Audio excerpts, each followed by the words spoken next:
Hello ನಮಸ್ಕಾರ ಸ್ನೇಹಿತರೆ. ಈ ಕಡೆ ತಾಂಡವ್ ಮನೆಗೆ ಬಂದದ್ದೆ ಭಾಗ್ಯ ತಂಗಿ ಮದುವೆನ ಮುರಿದು ಹಾಕೇ ಬಿಟ್ರು. ಹಾಗಿದ್ರೆ ಪೂಜಾ ಮದುವೆ ನಿಲ್ತಿದ್ದಾಗ ಈ ಕಡೆ ಭಾಗ್ಯ ಏನು ಮಾಡಬಹುದು? ತಾಂಡವ್ ಕತೆ ಏನಾಗತ್ತಾ? ತಾಂಡವ್ಗೆ ಚಳಿ ಬಿಡಿಸಿ ಬುದ್ಧಿ ಕಲಿಸ್ತಾರ. ಅಕ್ಕಪಕ್ಕದವರೆಲ್ಲ ಆಡ್ಕೋತಾ ಇದ್ದಾರೆ ಭಾಗ್ಯನ. ಹಾಗಿದ್ರೆ ಏನಾಯಿತು ಅಂಥದ್ದು ಇದೆಲ್ಲವನ್ನ ಕೂಡ ತಿಳ್ಕೊಬೇಕು ಅಂದರೆ ಈಗಲೇ ನಮ್ಮ ಈ ಚಾನಲ್ನ ಸಬ್ಸ್ಕ್ರೈಬ್ ಮಾಡಿ, ಹಾಗೆ ಈ ಒಂದು ವಿಡಿಯೋವನ್ನು ಪೂರ್ತಿಯಾಗಿ ನೋಡೋದನ್ನು ಯಾವುದೇ ಕಾರಣಕ್ಕೂ ಕೂಡ ಮರಿಬೇಡಿ. ಇಲ್ಲಿ ಪೂಜಾ ಮದುವೆ ಮಾಡಬೇಕು ಅಂತ ಮನೆಯವರೆಲ್ಲ ಡಿಸೈಡ್ ಮಾಡ್ಕೋತಾರೆ. ಹಾಗಾಗಿ ಪುರೋಹಿತರ ಹತ್ರ ಹೋಗಿದ್ದೆ, ಮಾತಾಡಿ ಎಂಥ ಹುಡುಗ ಬೇಕು ಅಂತ ಹೇಳಿ ಒಂದಷ್ಟು ಫೋಟೋಸ್ನ ತಂದು ಅದರಲ್ಲಿ ಒಂದು ಫೋಟೋನ ಸೆಲೆಕ್ಟ್ ಮಾಡ್ತಾರೆ. ಪೂಜಾಗೂ ಇಷ್ಟ ಆಗುತ್ತೆ. ಹುಡುಗಿ ನೋಡೋ ಶಾಸ್ತ್ರಕ್ಕೆ ಹುಡುಗನ ಕೂಡ ಕರೀತಾರೆ. ಹಾಗಾಗಿ ಪೂಜಾನ ಕರ್ಕೊಂಡು ಅಮ್ಮನ ಮನೆಗೆ ಹೋಗಿದ್ದಾಳೆ ಭಾಗ್ಯ. ಮನೆಯವ್ರು ಎಲ್ಲರ ಜೊತೆ ಕೂಡ ಹೋಗಿದ್ದಾರೆ. ಈ ಕಡೆ ಸುನಂದ ಹಾಗೆ ಪೂಜಾಗೆ ತಮ್ಮ ಮನೆಯಲ್ಲಿ ಹುಡುಗಿ ನಡೆಯೋ ಶಾಸ್ತ್ರ ನಡೆಯೋದು ಇಷ್ಟ ಇರಲಿಲ್ಲ. ಯಾಕಂದರೆ ನಮ್ಮ ಮನೆ ಚಿಕ್ಕದು, ಅವ್ರು ಏನು ಅನ್ಕೋತಾರೋ ಅಂತ. ಆದರೆ ಭಾಗ್ಯ ಮಾತ್ರ ಯಾವುದೇ ರೀತಿ ಮುಚ್ಚುಮರೆ ಮಾಡಬಾರ್ದು ಅಂತ ಹೇಳಿ ತನ್ನ ತಂಗಿನ ಅಮ್ಮನ ಮನೆಗೆ ಕರ್ಕೊಂಡು ಹೋಗಿ ಹುಡುಗಿ ನೋಡೋ ಶಾಸ್ತ್ರಕ್ಕೆ ಮುಂದಾಗ್ತಾರೆ. ಜೊತೆಗೆ ಯಾವ ವಿಷಯನೂ ಮುಚ್ಚುಮರೆ ಮಾಡಬಾರ್ದು, ಅವಳಿಗೆ ಅಡುಗೆ ಬರಲ್ಲ ಅನ್ನೋ ವಿಷಯ ಕೂಡ ಅವ್ರಿಗೆ ಗೊತ್ತಾಗಬೇಕು ಅಂತ ಯೋಚನೆ ಮಾಡಿದಂಥ ಭಾಗ್ಯ ಅವಳ ಕೈಯಿಂದನೇ ಉಪ್ಪಿಟ್ಟು ಕೇಸರಿ ಬಾತನ್ನು ಕೂಡ ಮಾಡಿಸ್ತಾರೆ.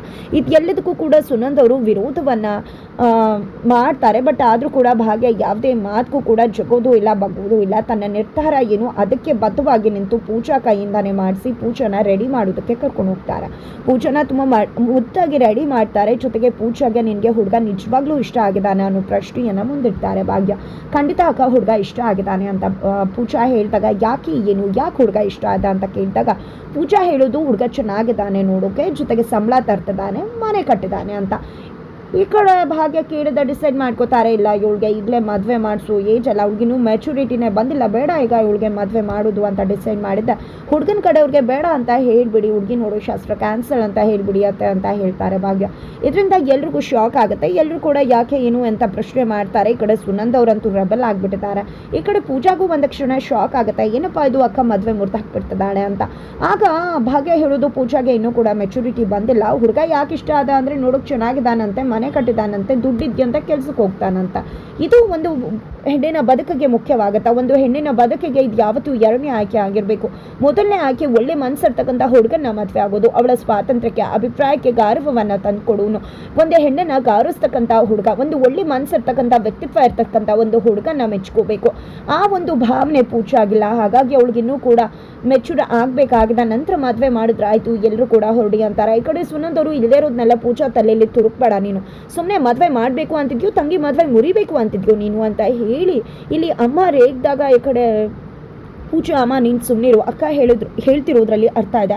ಖಂಡಿತ ಅಕ್ಕ ನಿನ್ನ ಮಾತಿನ ಬಗ್ಗೆ ನನಗೆ ಗೌರವ ಇದೆ, ನೀನು ಏನು ಹೇಳಿದ್ಯೋ ಖಂಡಿತ ಅದು ಸತ್ಯ, ನಿಜವಾಗ್ಲು ಇವಾಗ ನನಗೆ ಅರ್ಥ ಆಗಿದೆ. ನೋಡು ಅಕ್ಕ, ನೀನು ಯಾರನ್ನೇ ತೋರಿಸಿದ್ರು ಕಣ್ಣು ಮುಚ್ಕೊಂಡು ನಾನು ಮದುವೆ ಆಗ್ತೀನಿ, ನೀನು ಯಾರನ್ನ ಹೇಳ್ತೀಯೋ ಅವರೇ ನನ್ನ ಮದುವೆ ಆಗೋದು ಅಂತ ಪೂಜಾ ಹೇಳ್ತಾಳೆ.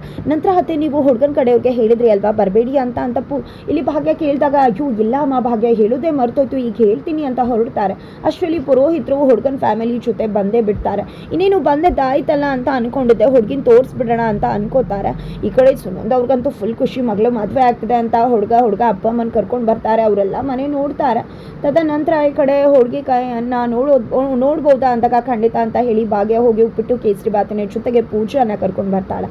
ಪೂಜಾನ ನೋಡ್ತಿದ್ದಾಗ ಎಲ್ರಿಗೂ ಖುಷಿ ಆಗತ್ತೆ. ಜೊತೆಗೆ ಉಪ್ಪಿಟ್ಟು ಕೇಸರಿ ಬಾತನ್ನ ತಿನ್ಬೇಕಿದ್ರೆ ಯಾರು ಇದನ್ನ ಮಾಡಿದ್ದು, ಏನು ಈ ರೀತಿ ಇದೆ ಅಂದಾಗ ಇದನ್ನ ನನ್ನ ತಂಗಿ ಪೂಜಾನೇ ಮಾಡಿದ್ದು, ನನ್ನ ತಂಗಿ ಪೂಜಾಗೆ ಅಡುಗೆ ಮಾಡೋಕೆ ಬರೋದಿಲ್ಲ, ಅದಕ್ಕೆ ಆ ರೀತಿ ಇದೆ, ಬೇಜಾರು ಮಾಡ್ಕೋಬೇಡಿ ಅಂತ ಭಾಗ್ಯ ಹೇಳ್ತಾರೆ. ಬರುವುದಿಲ್ಲ ಅಂದರೆ ನೀವೇ ಮಾಡ್ಬೋದಿತ್ತಲ್ವ ಯಾರಾದರೂ ಅಂದಾಗ ನನ್ನ ತಂಗಿಗೆ ಬರೋದಿಲ್ಲ ಅನ್ನೋ ಸತ್ಯ ನಿಮಗೆ ಗೊತ್ತಾಗಬೇಕು. ಮುಚ್ಚುಮನೆ ಮಾಡಿ ಮದುವೆ ಮಾಡೋದು ಇಷ್ಟ ಇಲ್ಲ, ಅದಕ್ಕೋಸ್ಕರ.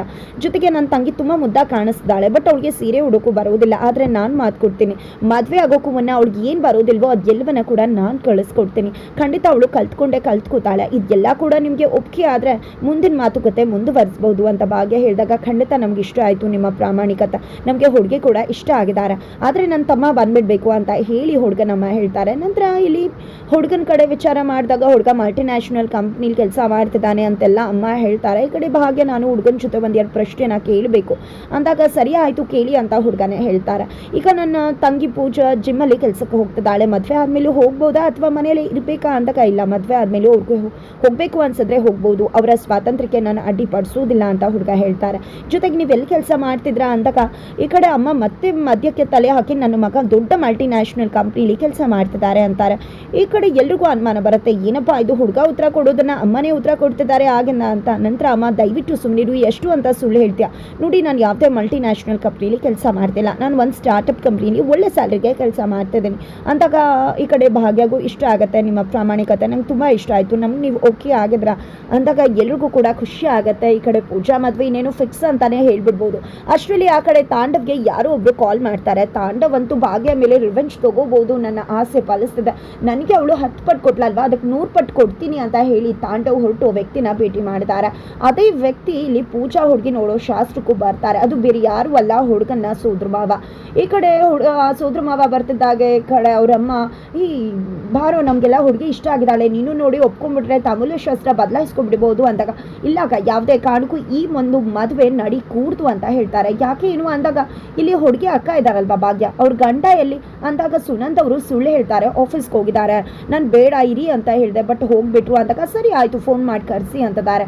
ಯಾಕೋ ಇಷ್ಟು ಹಠ ಮಾಡ್ತಿದ್ಯಾ ಅಂತ ಹೇಳಿ ಭಾವ ಮತ್ತು ಅಕ್ಕ ಕೇಳಿದಾಗ, ಯಾಕೆ ಅಂದರೆ ಈ ಭಾಗ್ಯ ಅಂದರೆ ಪೂಜಾ ಅಕ್ಕ ಭಾಗ್ಯ ಇದ್ದಾರಲ್ವ, ಅವರು ತಾಳಿ ಕಿತ್ತು ಗಂಡ ಬೇಡ ಅಂತ ಬಂದಿದ್ದಾರೆ, ಡಿವೋರ್ಸ್ ಆಗಿದ್ದಾರೆ ಅಂತ ಹೇಳ್ಬಿಡ್ತಾರೆ. ಈ ಮಾತನ್ನು ಕೇಳಿದೆ ಎಲ್ರಿಗೂ ಶಾಕ್ ಆಗುತ್ತೆ.